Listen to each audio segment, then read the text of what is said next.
Forget gurus. Forget anyone claiming to be an online business expert without going through the challenges of entrepreneurship themselves. The Real Money, Real Business podcast is here to prove the best insights in online business comes from your fellow online business builders. We dig into stories of entrepreneurs selling their business on the Empire Flippers marketplace so that you can learn how they made their business profitable, how they overcame obstacles, and what lessons they learned in their online journey. If you want to take your business and your knowledge to the next level, you've come to the right podcast. Let's get started.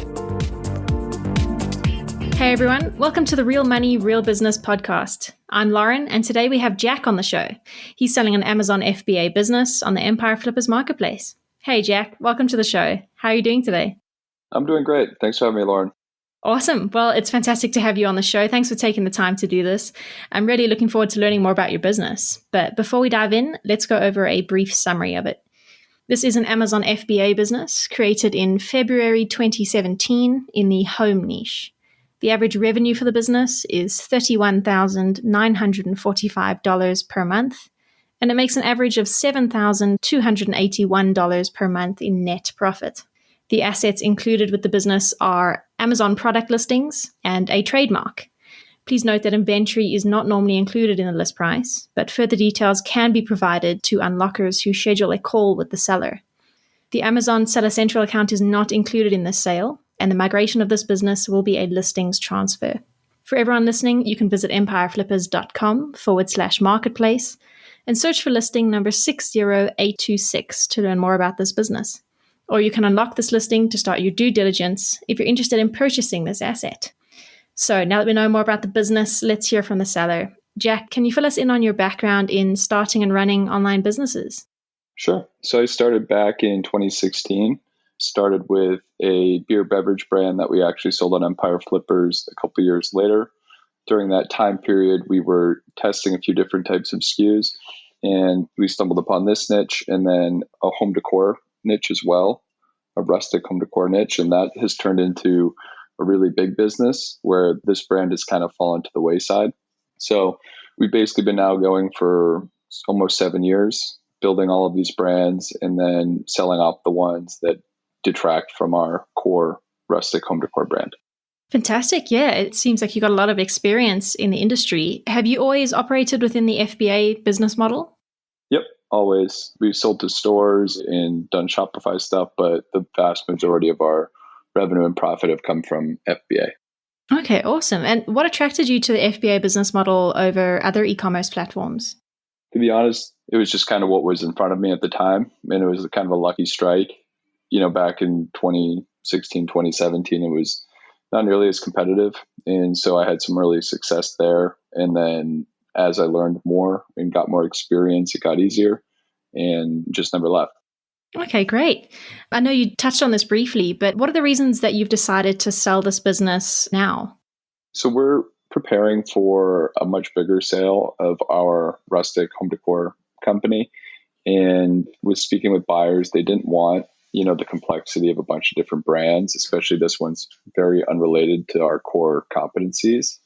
So we also had too high of a SKU count for a lot of the aggregators that might have purchased us. So this kind of knocks out a bunch of the different reasons that somebody wouldn't want our big company. We're getting rid of the smaller unrelated brands and kind of polishing and packaging up our rustic home decor brand for an easy transaction. So this just kind of needs to go. It's 17 products, all from one supplier, unrelated to the core business. And so we just figure the time's right.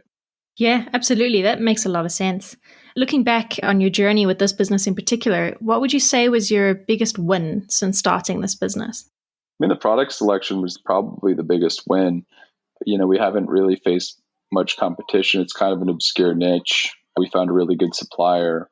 So I would say that the win happened early on, and it's paid dividends for, 5 years now. Fantastic. And on the other side of the coin, what would you say was your biggest setback or challenge? So I would say the biggest setback for our business to date has been the container rates that have come out in about Q4 2021. It just changed the cost of goods sold for all of our products pretty dramatically. We sell a lot of oversized stuff outside of this brand, and so that we felt the brunt there. This brand was still minorly affected, but it's been pretty smooth sailing for 5 years with this brand. So if I had to choose something, I would still choose that. Yeah, absolutely. I mean, the supply chain crisis has unfortunately caused waves across the industry. Turning our attention now to your traffic, do you use PPC or listing description SEO to drive traffic to your listings?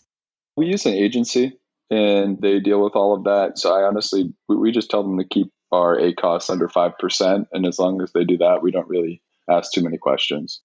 Okay, wonderful. And do you do anything else in terms of marketing on social media, perhaps? No, this brand I don't think would be, it's a kind of a weird product mix. So I don't think social media or like a direct website would be the appropriate play. Yeah. So, Jack, what would you identify as the major opportunities for growth with this business? Going to Canada is an easy one. We're starting to do that now. And if we don't end up selling the business, that will be a big point of growth. And then the supplier has other products that are similar. When you look at the product mix, you'll see what I'm talking about. You can, make them larger or smaller. And then he also makes other stuff that I know are really hot sellers on Amazon, but we just don't want to expand brands that are unrelated to our core rustic home decor brand, just because it would be counterproductive to the eventual bigger exit. Yeah, absolutely. You mentioned that the supply chain crisis has affected your business, even if it was in a minor way. Can you walk us through what your supply chain looks like currently? Yeah, I'll speak just specifically for this brand because people probably don't care about the rustic home decor one. But for this one, we have one supplier located in China. We order probably once every 3 months. We ship a full container to our warehouse in Compton, California, and we keep most of our inventory there. And we try to keep about 2 months worth of stock at FBA at all times. And that's really it. Then there's not really much else to it. Okay, great. Yeah, sounds very streamlined. Are you sending inventory by air or by sea? All by sea, never by air. The product's too heavy for by air. Yeah. And how long does it usually take you to replenish your inventory? As in like the full production lead time to get it to our 3PL? Yeah, from when you place the order to when it arrives. Sure, yeah. It's in normal circumstances, it's about 60 days for them to produce it, and then 30 days to get it to our warehouse, and then another 15 days to get it into an FBA facility. In the current environment, you might want to add an extra 30 days in there for the different steps or stages, just because, there's delays every once in a while in a different stage. So I would say about for an extra 30 right now, but that can come down as soon as things get more ironed out. Okay, great. And how often are you in contact with your suppliers? Once every few months, he'll reach out looking for an order, usually after 2 months pass. And that's usually about the time we look at the numbers and figure out how much we need to buy. Okay, yeah, perfect. Do you know what your current inventory limits are at Amazon warehouses? They are high enough that it doesn't matter for us. Right now, we have we have a ton of bandwidth. I don't know what the exact number is, but it's like taking up like 25% of our total allowable limit. Okay, great. Yeah, that's encouraging to hear. So, Jack, what does a typical work week look like for you when running this business? For this brand, I don't do anything with it. In my typical work week, we have somebody on our team that does reorders. And so she'll do that, place the reorder for this like every 3 months. And then we have a guy that does our FBA replenishments. He just checks to see what the stock level at Amazon is, and we'll determine how much to send from our 3PL into Amazon. And then customer service really isn't impacted from this product mix. Maybe once in a while, a misshipped item, but for the most part, since FBA, it's all FBA and no D2C or anything else like that. It's pretty easy. Great. Yeah, it sounds like a well-oiled machine. What would you say are the biggest challenges that a buyer might face when taking over this business? I honestly can't really think of one. I mean, dealing with the supply chain crisis is a little annoying. And, you might project that it's going to take 30 days for it to get here by sea and it shows up 45. But as long as you know that might occur, especially I would guess it will probably still happen for another few more months, you can avoid that headache or challenge. But the shipping logistics part will be the challenge, at least for now. Yeah. As we've gone through your story, it's clear that you have a lot of experience in the FBA world. How much support are you willing to offer buyers to help ease the transition?